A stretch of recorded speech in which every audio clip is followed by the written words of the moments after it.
Okay, since we last spoke, you've been rolling out in a ton of markets around the world. Really fancy upfronts, by the way. I heard tons of fantastic feedback from them. Why weren't you there? Children. Okay. I'll give you 1 year excuse. Yeah, the inability to travel at the moment. You know, one of the things that they saw there was fantastic rollout of lots of stuff around sports, which we'll come to. From where you sit and you're looking at all these different markets, are you satisfied with how the sort of ad proposition has rolled out?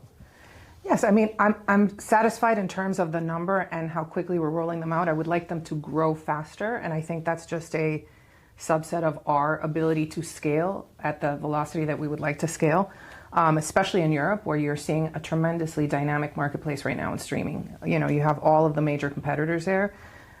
So, you know, we look forward to continuing to drive the distribution of the platform, but it has been embraced by advertisers.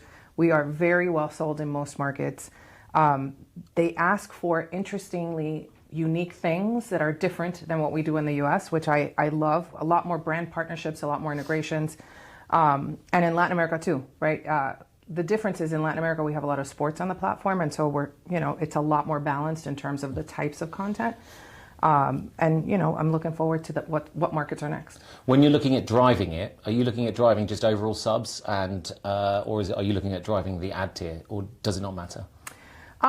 We've set the business up so we really don't matter. Obviously, sitting in my seat, I prefer ad-supported subs, but sure. the way the business plan has been built, it doesn't really matter for us. It's really customer choice and what is the most attractive option for whatever the consumer is. I think at the end of the day, for us, the other piece is, you know, how do we continue to drive engagement regardless of what tier you're on? Because I think ultimately all of that breeds more opportunity for, you know, distributors and for advertisers. There's lots to talk about the current economic environment, consumer spend and stuff. Typically it's about 50-50 where your subscriptions are ad tier or non-ad tier. Are you seeing a change in that with the economic conditions that we're in at the moment? For sure. I mean, since we launched the Disney Plus tier with ads, every time, you know, we look at the numbers, it actually gets better in terms of the new subscribers coming in. Most of them are choosing the ad tier. It's over 50% at this point. It varies by market. Mm-hmm. And that's pretty similar to what we saw in Hulu, right? So like in Hulu, 2/3 of our subscribers are ad supported. And, you know, in the US, more than, I think it's the last number I saw was 60% of Disney Plus subscribers are choosing the ad tier. 60. And especially now that we're bundling with Hulu and eventually with ESPN, the app, that's going to be the most, you know, exciting opportunity in terms of bundling the ad-supported tier across all three properties. Okay, yeah, we'll come to that in a moment. When you look at the overall sort of TV marketplace, who do you view, because you've got linear products which still drive huge amounts of income for you. You've got all these digital products too, with Disney Plus and the rest of them. Who do you view as your sort of competitors in that landscape? It's so funny you say that, because I actually we were preparing a presentation the other day, and you know, even this, for sure, in the streaming marketplace, you look at streamers, and there's really 4 buckets for us, right? It's the true digital players, the platforms like the Googles and Amazons, the true digital players like the Netflix and maybe Roku, you know, the legacy media companies, I would say, which are more like us, like Peacock, Paramount. And then you have the, in the US, fast channels, right? The ones that are free ad-supported streaming. They're all different. They all have different competitive values and propositions. I spend a lot of time focused on, you know, when I looked at that page, we set ourselves in the middle, and what does it look like? The left side of the page, the native platforms and the digital players. Why? Because we're investing a ton in advertising technology. More and more, our business is being automated, and we need to be able to compete. We have the scale to compete. We have better storytelling to compete. You do. And ultimately, we have the advertising technology that is competing. And so we spend a lot of time talking about how are we in business with some of these players? Because, you know, they're frenemies, right? Some of them are distributors. Some of them are technology platforms we work with. Many of them have businesses that are organic to those platforms that create more opportunity and more demand for us across our streaming platforms. And so a lot of them we've actually integrated with to be able to really grow our business. Yeah, you've done that before, and we've talked about your social sharing across TikTok and YouTube. It's a real friendly sort of situation. Yep. And so what you're saying there is the ease of transaction through your tech stack is critical in competing with these. Yeah, I mean, if a client wants to buy through Amazon because they're a packaged goods company or a pharmaceutical company who leverages that platform and the data they receive from that platform to buy Disney inventory, we've integrated their DSP to be able to buy us through the Google platform across our Disney footprint. If a client wants to use Google because it's a small, medium business and they scale in that environment, we have that platform integrated into our business as well, right? So we want to be wherever, however clients want to buy us, we want to be accessible. Yeah, it's a very interesting approach, and you have the advantage of sitting here, particularly at Cannes where we are now, talking to CMOs, asking them about what they need to do, and getting a really good idea of the sort of the health of the TV market. What's your view on that? Because we've seen some recent UK data, which has been fantastic, which you guys are part of, part of ThinkBox, and Barb, you were included in that. We're seeing some growth. Like, are you quite optimistic about TV? And I'm super optimistic about TV. I mean, we said it a year ago, like even linear television in the US, not all linear television is declining at the rate it was, right? Broadcast television is vibrant, strong.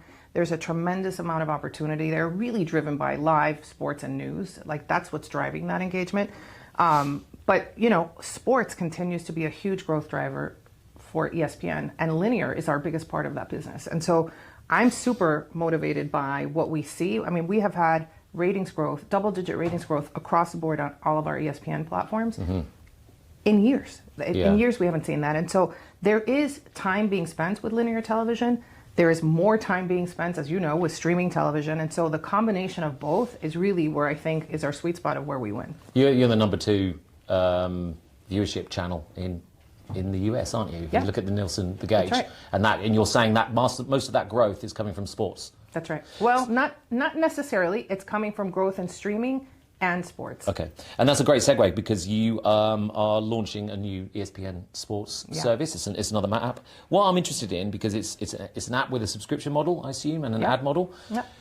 Sports is quite a cluttered marketplace, that app environment. Why do you think the ESPN will succeed? We've been talking about this for so long, but I think ultimately we want to be wherever consumers and give consumers access to ESPN's content, however they want to buy us. Whether that's through our traditional distribution partnerships, right? Think of digital MVPDs like Google, YouTube TV, or Comcast. We want to have all of our networks there, but we also, for those people who don't want to buy the full bundle, let's say, of cable, we want to give them a way to purchase directly through us.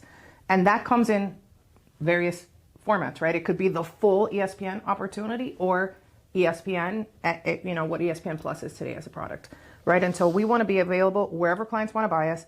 But for those super fans who really want to have access to sports betting, fantasy, personalization, the talent they want, the stats and the way they want to consume, sports fans tend to like, all of these features that have like multi-screen view, so you're watching a couple games at the same time. We want to be able to provide that to them in a way that is robust and, exactly the way they want to watch with the teams they want to watch. Our boss always says, my favorite team is the Yankees, but my most interesting team for me to follow is everyone who's playing the Yankees because I want to understand where they are in the ranking of that sport. Yeah. And so I think for us, it's really about making sure that we're super serving the sports fan, making sure, by the way, ESPN will be part of Disney Plus. So the casual sports fan will be able to, if you're a bundle subscriber, have access to all of those sports. I thought that's what you would do. I thought that you would actually bundle it within Disney Plus. But is the brand too strong to do that? Is that why you're doing it? No, it will be inside of Disney Plus. Oh, Disney Plus has Hulu, and that's been hugely successful. We've actually seen a lift for both Disney Plus and Hulu as part of that integration. Yeah. And so we will do the same thing with ESPN. And then how would it work from an ad product perspective? Because you've got, obviously, with a streaming proposition with ESPN, you've got a lot of opportunities there, haven't you, with the data and the fact that you've got an IP return path. Will it be, if it's a broadcast product or TV show and then you're putting it on the app, would that be the same ad experience, or will it be all different because it'll be on the app? So it's both. So many things will have pass-through as part of the initial launch of the platform, only because we have so many key multi-year partnerships around sports that you want to make sure the full integration and how it gets delivered to the consumers the same regardless of experience. So that will happen. But because we will have this opportunity to put more inside of ESPN, all of that stuff that is unique to the platform, unique to the streaming environments, will be dynamically ad inserted. And then going back to the model, I guess you could just upsell the Disney Plus subscribers to an ESPN app if it's all integrated under one. That's right. Or we're going to be motivating new consumers and or existing consumers to buy the triple bundle with a promotional price that allows them to have the experience and be able to do that. And honestly, it's going to be, I think, a really successful opportunity just because the price is so meaningfully,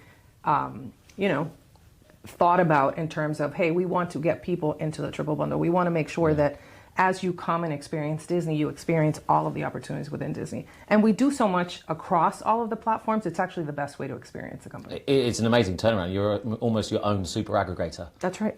That's right. And we're seeing sports is driving so much conversation in streamers. I mean, you're seeing it today. Everyone, the people who are bidding for rights, all of these that's why you say, like, who do you focus on? Yeah. These native platforms are all going in bidding for rights, right? You recently saw the NFL announcement with the additional game on YouTube. And so for us, it's how do we make sure that we enable all of our consumers to be able to have access to all of our content across every screen, every platform that they have, so that they can get the most robust experience. Oh, that's a great way to end. And good luck with that journey. It'll be interesting to follow it. Thank you.